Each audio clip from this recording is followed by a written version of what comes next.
let me start by saying congratulations on your movie. You did such a great job on your debut feature. So you're obviously doing a lot of speed dating right now, meeting a lot of reporters, talking about the film. Yeah. Is it something that you're enjoying, or is there an element of like Kubrick where you wish you could just like let the movie stand, and not talk about it? No, I mean, it's no, I think I'm definitely enjoying the process. I think, I wish I got a little more sleep, but, no, it's, this is something that I've worked for, and almost killed myself to get made. So, I'm excited that people want to talk about it. This is a little bit of a jokey question, but it's amazing to me that people still date their coworkers. Yes. Yeah. But you know what? It's like, it makes a lot of sense when you think about it. Because it's like, these are the people you're around all the time. You're developing bonds and, relationships with. And, in many ways, it's like your colleagues. It's like a marriage, so, I mean, it makes sense to me why so many people, end up falling for people that they work with. Absolutely. I'm curious, how much did you debate what your first feature was going to be in terms of the story you wanted to tell? Because there's a lot of people that get one chance to make a movie. Yeah. And, I can only imagine what it's like thinking about, is this the story that's going to be my debut? Totally. And I think I struggled with that for many years before I found this film and this story. I think that I was writing a lot of different things and searching and I just kept going because whatever I was writing, I didn't think was good enough, or I didn't think was timely enough, or I didn't think was, piercing enough. And so I just kept searching. And in the time that I was searching and writing, life was happening. And there were certain things in my life, and certain experiences that I had that it just became clear that that's what I wanted to base it off of, because so a lot of this, this film is deeply personal, and I took from some of my own experiences and I, that's some of the reason why, I made this film and certain dynamics that I was having. One of the things about the film is if you just examine it from the outside, it's basically a 2-location setup. Yeah. And I'm curious, how much did you think about how can I tell this story while also being limited with my resources? Was that in the writing process? Were you thinking about that? I wanted to create, this pressure cooker thriller and this ticking time bomb. And I thought that what would add to that is if these characters are, stuck in this kind of toxic bubble, and going from the apartment to the office, back to the apartment, back to the office, and the idea that there's no escape from each other, especially as things start to implode and unravel between them. So for me, that's what drew me to setting the film between those two spaces and creating two very different looks of claustrophobia. One of the things that people might not know is that you were one of the big, if not the biggest sale at Sundance. Mm-hmm. And I'm just curious, after spending so much time making this, what was it like being in that whirlwind where all of a sudden, it's just this huge success? I mean, it was it was a blur, to be honest. Most of it was a blur, but no, it's incredibly rewarding because I put everything into this film, and it was a painful journey to get to making this movie, and this is the thing I set out to do, and there's nothing more rewarding than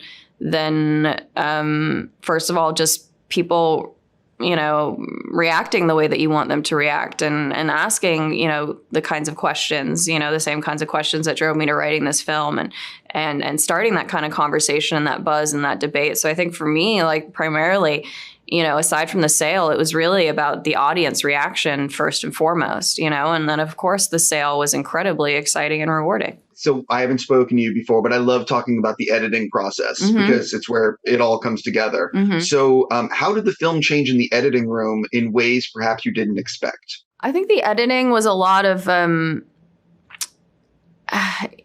just really shaping this thing like a bullet, and it was funny. My editor, Franklin, we had talked about like at a certain point, we're like, we have to put a gun to every scene's head and say, justify your existence. and I think to shape this film like a bullet. So, through that process, we cut some scenes and then just really, it was honestly a lot. I think the biggest challenge of the editing process was, both challenging, but also at the same time exciting, which was like, this is a film where if you dial a little bit more towards Emily, it completely changes how you think about Luke the next 30 minutes of the film. And if in one scene you dial a little bit towards him, a little bit, too much towards him, it completely changes how you think about her. So this was a very tricky film, because, and where my empathy goes, or, how I'm looking at the characters or judging the characters or empathizing with the characters is going to be completely different from how someone else is looking at it. So, it was just that was, I think, the trickiest part, and just trying to do a temperature check, with each of the characters and how you feel about them in any given moment, and just playing with that. So with a look, with a comment, and with a hesitation, and so that's more, I think, what we explored, I think, in the edit process. Your film has a few intimate scenes. And it feels like over the last 2 decades, Hollywood is like afraid to show intimacy in movies. Mm-hmm. Did you find that people were resistant to a script that had intimate scenes? Or do you know what I mean? Because sure. I mean, honestly, I feel really lucky and grateful that I met producers and financiers like right away who got this movie, who were behind my vision for it, who didn't question. Surprisingly, I thought that I would get some pushback on some of the sexual nature of it, in some way, and I didn't. Like, these were people who understood the movie that I was making, understood the importance of those scenes and how it spoke to the power dynamic, struggle that I was exploring. So I think that it was just because that I had found I'd found the right people for the movie to make this with me. One of the things I'm curious about is they're very powerful scenes, and some fun, some powerful. How much did you think about filming these near each other, or how much did you want to space them out in the shoot, or was it sort of just the schedule is the schedule? I mean, I think that you try to do that, but ultimately the schedule is the schedule. But I do think I talked about with my AD, I said, can we try to schedule some of the lighter scenes, up front and make our way into, some of the darker scenes. But the truth is, like, the film gets pretty tense pretty quickly. So there were very few light scenes to start with, so we were but that's what everyone signed up for. So the actors were game for it. I was game for it. It's like, let's just dive in head first and just go for it. I know that you guys were able to do rehearsals, which is pretty unusual nowadays. So what did you learn in the rehearsal process that possibly impacted the film or changed the script in an unexpected way? I mean, rehearsals are invaluable. I don't know how anyone can make a movie and not rehearse, even if you can't put it into the budget, like figure out how to rehearse on weekends. I just that's what I preach, because it just saves you so much time while shooting, and things, you get to work out the kinks and bumps and, certain, if the blocking doesn't quite work, or, or an actor's bumping on a line or whatever, you have time to rewrite it. You can rework it with them. And also we rehearsed with my DP. So, we were changing the shot list. We were finding, better, more exciting ways to shoot a scene,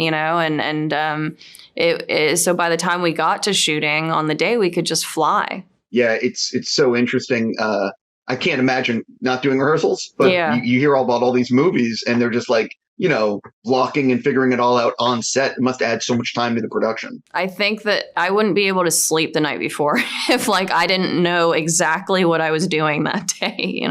I don't know how people do it. I think that is some people get off on that kind of spontaneity. But I think, the thing is the something unexpected will always come up in filmmaking. You know what I mean? It's like no matter how much you prepare to, no matter how much you rehearse, something unexpected will always come up. And I think that that's the beauty of filmmaking. But because for me, at least, when you're prepared ahead of time, you know exactly what you're doing coming in, then you can make those pivots very quickly because you've done all the work and you've done all the prep. I've read people call the film a twisted erotic thriller for grown-ups. When you hear that, does it excite you? Do you agree with it? What's your take on that? I mean, you know, I think for me, it's, I set out to make a thriller about power dynamics, you know, within a relationship. And it definitely has crossovers to the erotic thriller genre. It definitely, you know, it has crossovers to a psychological thriller genre. It has crossovers to a relationship drama, you know, but ultimately, you know, I think our jobs as new filmmakers is to push genres and you know, do something new with it and do something different. And, you know, so, you know, I never intended to make a traditional, you know, film that was staying within the confines of any one particular genre. You know, for me, the intention here was always to use the genre and twist it and manipulate it to shine a light on, you know, what I was trying to explore, you know, in terms of the story and the themes, you know, to show all the ways in which, you know, women are forced to play ugly to survive, to show, you know, the dangers of male inferiority and using the genre to comment on that, you know. But ultimately, people should, whatever they want to take away from this film, you know, they should. But, you know, I think it's a film that you can't really put a label on or put in a box. I 100% agree. I'm also so curious what it must be like with people walking out of a theater seeing this and hearing their conversations.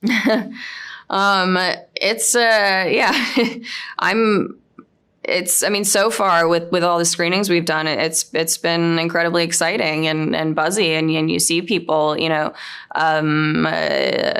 shook, you know, like visibly shook by it. You know, you see people kind of opening up. You know, it was interesting. I had a screening last week where I walked outside the theater and there were a group of men in their 60s and standing in a circle, just opening up about the way that they were raised and talking about their marriages and their divorces. And I'd never seen a group of men, especially in that age, just like feel comfortable enough to just like, you know, talk to each other. And I thought that was incredibly exciting. You know, I've come out of many screenings and seen women, you know, talking or couples converse or men and women, but I've never seen like a group of men just like, you know, it felt like this movie unlocked something that they had been holding and they felt okay to talk about. And I thought like that was incredibly rewarding. On that note, I need to stop. I'm just going to say sincerely, congrats on your debut. Oh, thank you. I look forward to whatever you do next. Oh, thank you so much. I appreciate that.